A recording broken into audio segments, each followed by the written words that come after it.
What's cracking, YouTube? Welcome back to Myers two-stroke RC Garage. And today, guys, what we're going to do is, it's just going to be a little short video, and I just want to let everybody know, what I found out. I ended up diagnosing the 71 Supreme, and I wanted to let everybody, with the kill switch issue, and I wanted everybody, or the killing issue, or whatever it was doing, I figured out the issue with it. So I just wanted to let everybody know what I found out and all that stuff. So I'm going to get you guys closer in, and we'll go from there. All right, guys, and what I figured out, and this is the Hilltronics kill switch that came out of it, and the pigtail or whatever.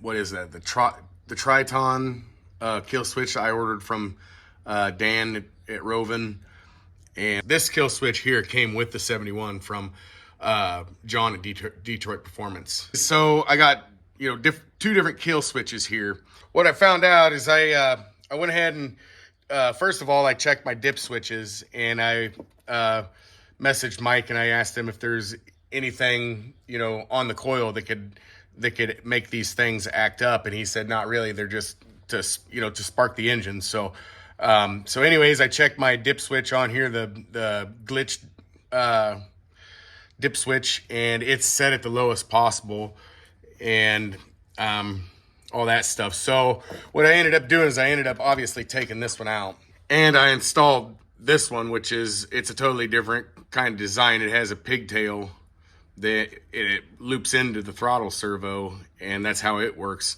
And so I installed this, got it all hooked up, and I put a new push, or not a new push button, but one I had laying around, known good one that I installed. And I got my spade connectors on there and stuff, and I went out and I tried to run it, and I got it fired up, and I gave it a couple throttle blips, and it did the same thing.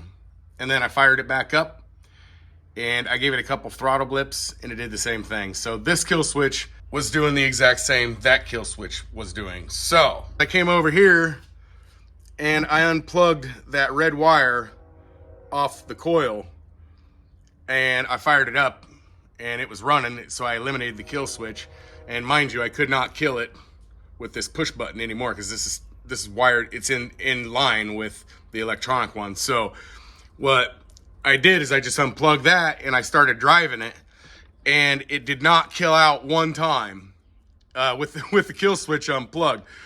So I was like, well, that's got to be the problem. I diagnosed it, and that's the problem. So what's going on is I got a new kill switch coming, and I'm going to install that on it, and we're going to go from there. I don't know what happened to this one, and I don't know what happened to this one. It's just both of them are doing the same thing, and I had this one on the 35, and it worked fine. It worked fine on the 40, because it was on the 40 for like a month. Before that, it worked fine on the 40. So, and this coil is from the 40. So, yeah, it's like, I don't know what's going on. So hopefully I'm not having to purchase kill switches, every few months. I don't know what's going on there, but hopefully I can get a good one and all that stuff. Both kill switches ended up, I guess, being defective. I had a really hard time seeing that happen and believing that happened, but I mean, anything can happen.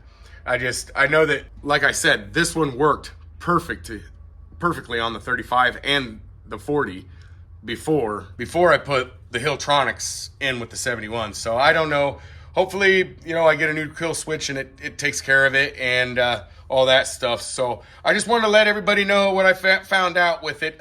It was giving me quite a bit of fits, and I wasn't really pulling my hair out. I was just, I knew it was electronic, and there's a person, I can't remember his name with my brain injury, but the person that commented on that specific video, and he said, what kind of kill switch do you have? And I told him I had a Hilltronics, and he told me that his did the same a while back, and once he unplugged it, it was fine. And so that's what I did, basically in a sense. I replaced the kill switch. It was doing the same thing, so then I unplugged it, and it quit doing it. So yeah, guys, that's what I found out, and all that stuff. Just a short little quick tip and on what I found. I always, these weird problems like this, I always like to let, other people know what I find, just in case they run into the same problem, so they're not pulling their hair out.